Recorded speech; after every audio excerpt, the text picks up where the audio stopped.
I'm on a hunt for comfortable, casual, everyday shoes. My two criteria are, one, they have to be comfortable, and two, they can't be hideous. This is tough because there seems to be an inverse relationship between comfort and aesthetic. In other words, shoes that are very comfy tend to be ugly, and shoes that are built for fashion tend to be uncomfortable. Think about a graph with comfort on the y-axis and style on the x-axis. This is the inverse relationship. This diagonal line would be bookended by like Dr. Scholl's and Crocs up here, and high heels and patent leather Oxfords down here. And yes, I did test Crocs and will share my thoughts later in the video. You know, no one wants to be down here wearing ugly, uncomfortable shoes.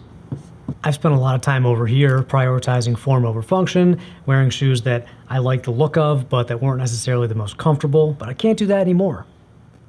So I'm staying up in this top half, the comfort zone. I'd like to avoid this quadrant, shoes that are comfortable but ugly as sin, and that leaves us with this quadrant up here, and hopefully that's what we'll explore in this video. Shoes that look pretty good or good enough and are very comfortable. So over the past few months, I've tested 13 different comfort-focused brands, and I will present my findings here within. 3 quick things before we get into it.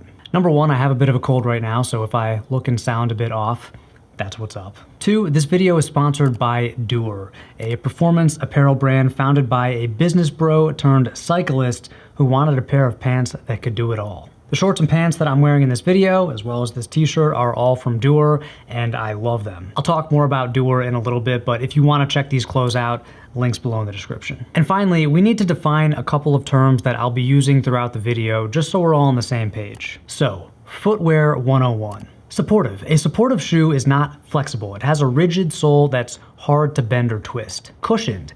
A cushioned shoe feels squishy, usually due to some sort of foam that compresses under your weight. Arch support. Shoes with arch support have a contoured insole and midsole that fills the space underneath your midfoot. Pronation. When your foot rolls inward as you walk, putting weight on the inside of your feet.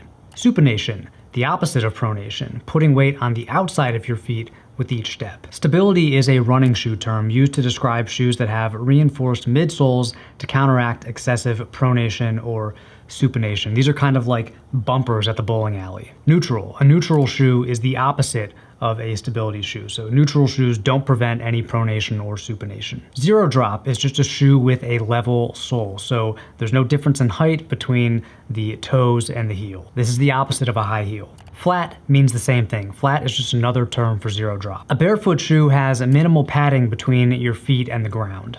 It basically has enough to protect you from dirt or sharp objects, but it still maximizes that ground feel. All barefoot shoes are zero drop. Natural. A natural or foot-shaped shoe has a wide toe box that follows the shape of the human foot. Many, but not all, barefoot shoes are natural or foot-shaped. Finally, minimalist. You hear a lot about minimalist shoes, but what does it mean?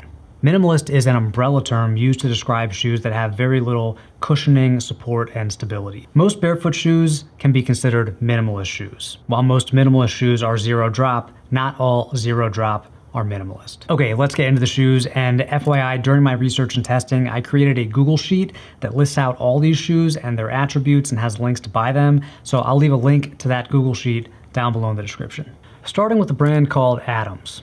I've worn these shoes a lot over the last couple of years. Actually, this video was originally just gonna be a review of these shoes, then I thought, you know, that's kind of boring. I should probably include some other brands. 6 months later, I'm emerging from a footwear rabbit hole to bring you this video, so I really hope the algorithm likes it. Adams is a unisex footwear brand that's been around for a while. It's been getting more attention since the brand released a collaboration with MKBHD, but their bread and butter has always been these simple, everyday, low-top sneakers in a wide variety of sizes and colors. For a long time, they just had this one model, the 000, and then they released the 001, which is very similar. It's just a bit more structured with this cup style outsole, which is more like something you'd find on like a leather or canvas low top. But this 001 is still a soft, bouncy, and flexible shoe. I've tested both, and honestly, they're very similar. I feel like Adams kind of presents the 001 as an upgrade or almost like a replacement to the 000, but they still sell both. So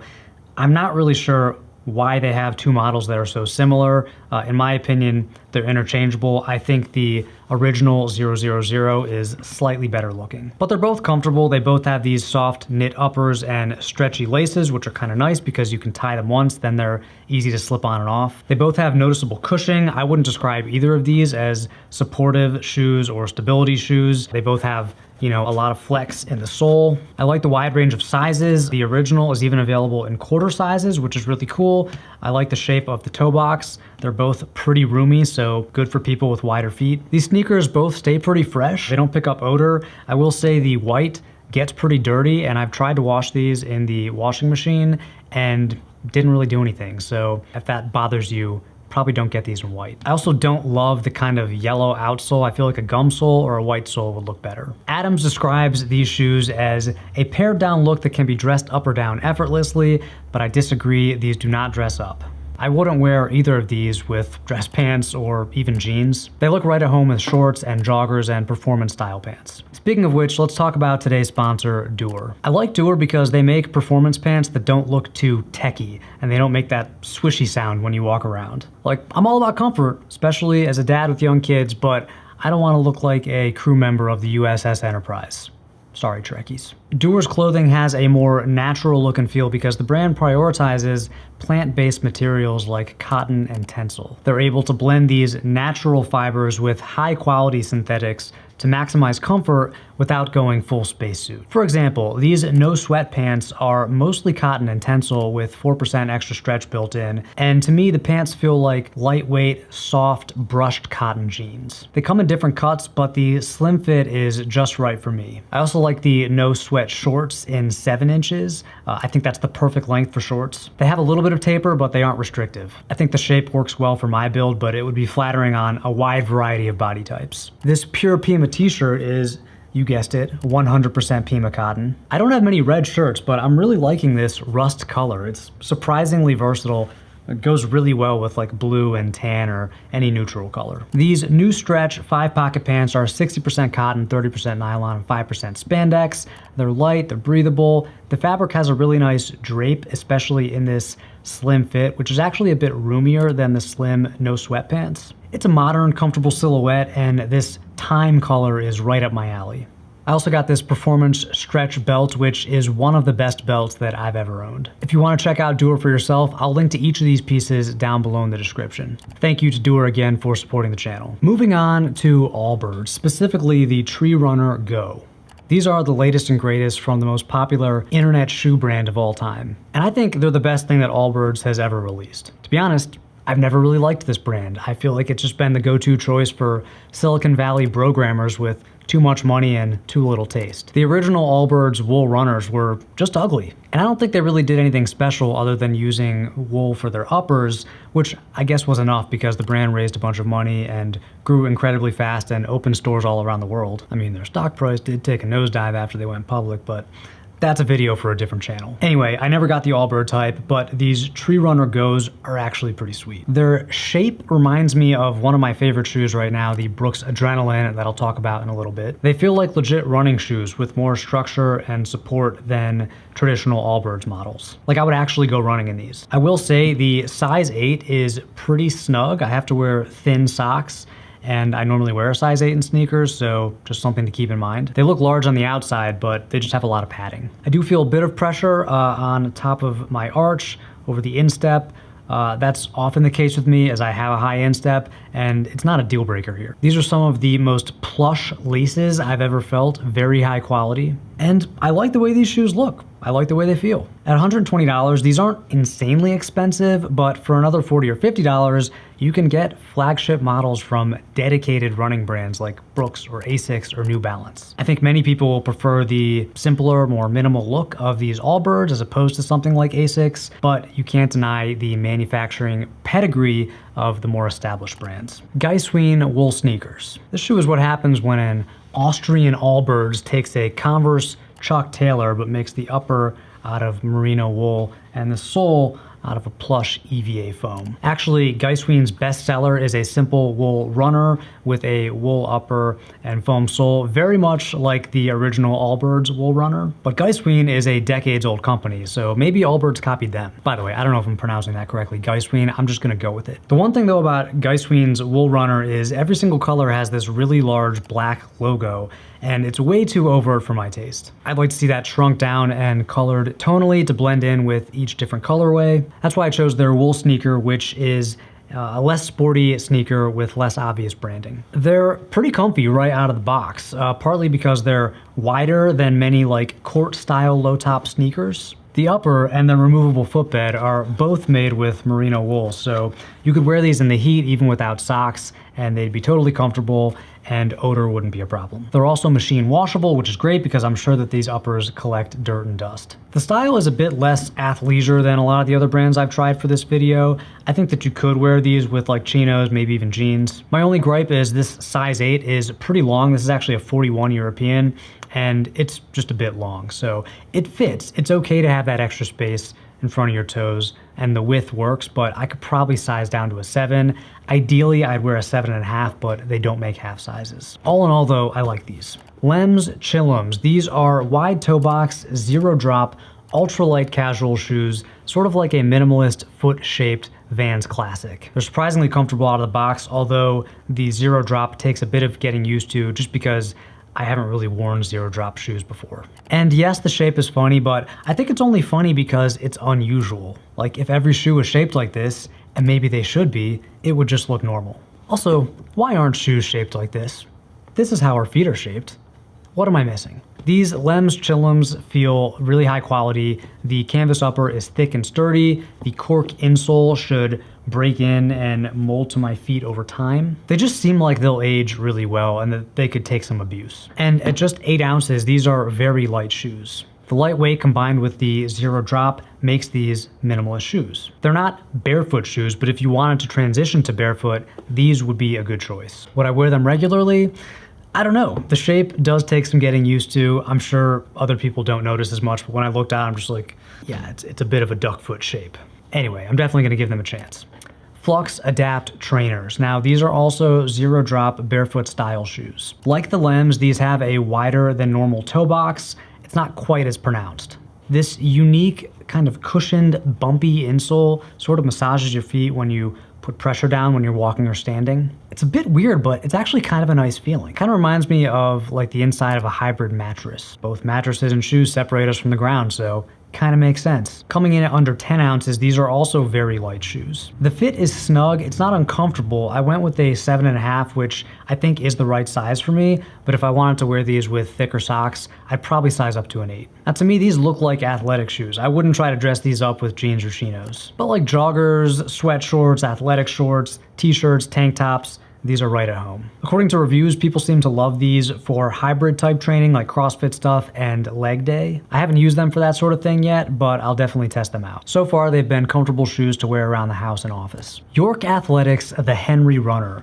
So I discovered this brand on Reddit. It showed up on a few different subs from R1 bag to R sneakers, even male fashion advice. York Athletics Manufacturing is one of the slickest brands on this list. The name, the website, the history, the product design, it's just cool. The shoe I tried, the Henry Runner, looks really good. It comes in different materials, but I got this off-white mesh upper with the dark gum sole, which I think is a great combo. They also have these branded leather pull tabs, which is a nice functional detail. They just have like a retro feel. It's like something Rocky would wear when he's shadow boxing on the mean streets of Philly. It's lightweight, it's comfortable. I could see it being a good choice for cross training where you're doing a little bit of running, a little bit of cardio, but also a little bit of lifting, a little bit of body weight. Compared to many modern running shoes, it's pretty minimal. I don't think I would choose these over like my Brooks for a long run or hike, but I do like a bit more support and stability from my running shoes. These shoes are also a bit narrow, and you can see them next to some of the other shoes that I tried. I tested a size 7.5 and 8, and the 7.5 actually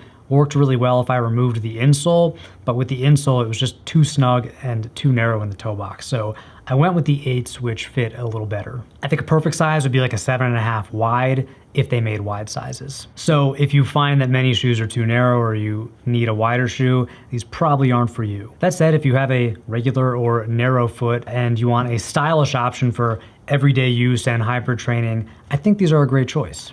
The Samuel Hubbard Performance Walker. Here is a grippy, lightweight leather and rubber shoe with lots of padding, lateral stability, built-in arch support, and frankly one of the best removable insoles that I've ever seen on any shoe. It's probably worth $40 or $50 on its own. This kind of looks like a hiking shoe, and I'm gonna be honest, it's not the most attractive shoe on this list. It makes sense. The brand Samuel Hubbard was started by the family behind Rockport, which is like the OG comfy shoe brand. It actually sold to Reebok in the 80s. So this new brand, owned by the same family, is still mostly focused on comfort above all else. Their designs are kind of like Rockport or Merrell, which is to say, hit or miss, mostly miss. But credit where it's due, these performance walkers were insanely comfortable right out of the box. They are high volume shoes with plenty of width and height in the toe box, even in a regular width. This is a 7.5 medium. I could have gotten an 8 wide. If the 7.5 wide was available, I probably would have picked it. But honestly, even in this medium or regular width, they feel pretty good. I would say this medium width is wider than most shoes. There's just not much taper through the midfoot, so there's no restrictions on the arch or the instep. But yeah, I mean, they're ugly. You know, maybe the brown color would have been a better choice. I just didn't like the brown and black combo, so I went with the gray and black. I think these would look fine with like some taller hiking socks and shorts. I definitely would not wear them with jeans. I wouldn't try to dress them up. These are a function over form option. Speaking of divisive looks, these are the New Balance 990 V6. I like these shoes. I made a whole video about them, which you can go check out. These were the first pair of shoes that I bought specifically for comfort after dealing with 2 years of slowly mounting foot pain. And they're still near the top of my list in terms of comfort. And even though some people hate the way these look, I find them oddly easy to style, even with chinos. They are pretty chunky though, which is part of the reason why they're so comfortable. I wouldn't wear them with like super slim fit pants or skinny jeans. It would just be a mismatch. They have arch support built in. They're a firm, stable shoe. They're much more supportive and less squishy than something like an Ultra Boost. I tried a bunch of size and width combinations and I ended up with a 7 wide. Technically, these are a women's 8.5 extra wide, just because that's what was in stock, but it's the equivalent of a men's 7 wide. And by the way, these shoes are unisex if you figure out the conversion, so don't worry about whether you're technically buying a woman's shoe. Point being, they run large. I'd recommend going like a quarter size down from your Brannick sizing, or maybe choose the same size that you wear in dress shoes. And yes, these are pricey at $200, but that's because they're made in the USA, they're made from premium materials, they feel much different than cheaper New Balances like your standard 574s. Bottom line, I really like these. They're super comfortable and they definitely will not be my last pair of New Balances. Brooks Adrenaline GTS 23. After wearing the Brooks Ghost for a few years, mostly for running or hiking, I switched to the Adrenaline, which has more cushion and stability and support compared to the more minimal Ghost. These are the most comfortable shoes I've ever worn. Even compared to the New Balance 990s, these are slightly better, at least for my feet. I don't think they're necessarily a better all-around shoe because they're pretty sporty and I think harder to style than the New Balances. They're impossible to dress up, but for athleisure situations, they work well. These are 8.5 mediums, which is a half size up from what I normally wear, even in sneakers. I think if I buy them again, which I will, I'll probably go with an 8 wide. These 8.5s are just a touch long, but these definitely run small, like a full size smaller than the New Balance 990s. They're just so comfortable. Whenever I'm going on a trip, if I'm gonna be in the airport for a few hours or going on a long hike, I always reach for these because they're just the best thing I've found so far. Okay, let's talk sandals. These are the Chaco's Z Cloud and Teva Original Universal. I want to talk about these two together because they're made for the same activities, but they're actually very different sandals. These Chacos are chunky, supportive, they're durable, they have adjustable straps. Mine don't have the big toe loop, but you can get that version if you prefer it. The Tevas are lightweight, flexible, they're also waterproof, they also have adjustable straps, although these are Velcro. And they're made with vegan-friendly recycled materials. Teva also makes heavier duty sandals that are more similar to Chaco's, but these Original Universal are probably their best seller. And I think for good reason. I mean, they're ultra light, they're just over 6 ounces, so these are the lightest footwear that I own. They're half the price of Chaco's. They're soft and flexible underfoot. Super easy to adjust these straps for maximum comfort, although the Velcro will wear out over time. They handle water really well, so they're perfect for any outdoor activity that involves water. But the Chacos also handle water really well, and they're actually grippier than the Tevas, so they're really good for like any hikes that involve water crossings. They're much firmer than the Tevas, and they have arch support built in, so it's a more supportive, more stable shoe.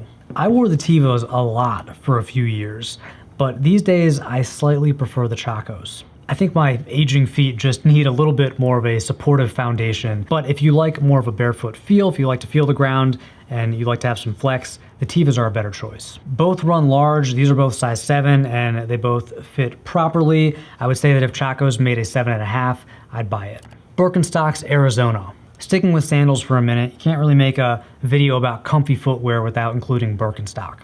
This is Birkenstock's bestseller. They're insanely popular. They've been loved for decades by all kinds of people, from festival-going hippies to festival-going podiatrists. They've got arch support, they've got stability, they're technically zero drop. They're firm. Even if you get the soft footbed model, which these are, they're still very firm. They run large and wide. I could wear a 38 or 39, which is like a men's 6.5 in US sizing. But the weird thing is, I don't like these anymore. Years ago, I had a similar pair, but that had the heel strap and the original firmer footbed, and I found those to be very comfortable, probably because of the heel strap. I wore them a lot. They were like my most comfortable shoes back then. So maybe my feet changed, maybe I just need the heel strap, maybe it's the soft footbed, but I just don't find these very comfortable anymore. I actually find them to be a little painful in this metatarsal region, and you can see that Birkenstocks has this reinforced metatarsal like toe bar, and all of their models have this, unfortunately. You can't buy a Birkenstock without this little ridge under your toes. I've even tried to hammer this thing down. Some people say it works, but it doesn't work. So at least for now, Birkenstocks are out for me. And again, that's just me. Most people love these, and you probably would too. Amberjack is a newish hybrid dress shoe brand, kind of like a Cole Haan for millennials. I really don't wear dress shoes very often, and when I do, I just wear traditional dress shoes with a leather sole and Goodyear well. I really don't like hybrid dress shoes. But Amberjack offered to send this pair of hybrid Chelsea boots, and I figured I'd test them out. For some reason, the hybrid boot, or at least this one, is just less offensive. I think maybe because it has this brown outsole instead of white, it's just less noticeable. They really do feel more like sneakers than boots when you slip them on. They have some arch support built in. They're a high volume boot, so they run large and roomy. This is a size 7, but it has plenty of room in the toe box, even with thicker socks. It feels like an 8 or an 8.5 sneaker. I've actually worn these quite a bit. I mean, if you like the Chelsea boot style, or if you just find that traditional boots are uncomfortable for you, you might like these. Then again, for $200, you can get yourself a traditional Goodyear welted boot with a leather or lug sole that can be resoled, so just something to consider. Last and probably least, Crocs. This is my first experience with the mostly hated but recently trendy brand. This off-road version of the ventilated clog is complete with a lug outsole and adjustable heel strap. It's got this Velcro heel strap, which I think is great. These are very wide shoes, so if you don't like the feeling of your feet or your heels moving around, you won't like these unless you wear very thick socks. But, you know, Crocs and socks, that's controversial. They're not overly long though. I sized down to a 7 because these run large, and my toes almost reach the end, so they're kind of just tall and wide. I could wear these with the thickest socks I own without feeling cramped. They're ugly. My wife laughs at me every time I wear these. I don't think I'd wear them outside of the house, but they're perfect for wearing around the house or to take the trash out or go grab the mail. You know, playing in the backyard, they're great for that. You can also wear them with or without the heel strap. You can just put it forward like that, and then they're just slip-ons, kind of like slides. I kind of like the heel strap because they just feel a bit more secure. Honestly, so far, the comfort is nothing to write home about. Maybe I just need to break them in a bit more, but I don't really get the hype. By the way, these specific all-terrain Crocs in this color are from Huckberry. That's a lot of footwear. You might be wondering, which of these are the best? It's a tough question because you could rank all of these in different ways, like most comfortable or best looking or best for a specific activity. So let's dole out some totally subjective awards. The best looking everyday shoes on this list are Adams, GIESSWEIN, and Amberjacks. The most comfortable are the New Balances and the Brooks. The best barefoot style or minimalist shoe is the Lems Chillums. I would also say that's the best wide toe box shoe. The best shoes for people with lots of foot pain, like what podiatrists would probably recommend, are the New Balances, the Brooks, and the Samuel Hubbards. The best shoes for working out are the Flux Adapt Trainers and the York Athletics Henry Runners. The best running shoes are the Brooks and the Allbirds. The best sandals are the Chacos, although that's totally subjective. The ugliest shoes on this list are the Samuel Hubbards and the Crocs. My personal top 5 would be New Balance, Brooks, Adams, GIESSWEIN, and Chacos. And that's it. If you have any other brands I should check out because I'm still on this journey, please let me know down in the comments section. Thanks to DUER again for supporting the channel by sponsoring this video. Definitely go check them out. This stuff is so comfortable. Thank you as always for watching, and until next time, stay stylish.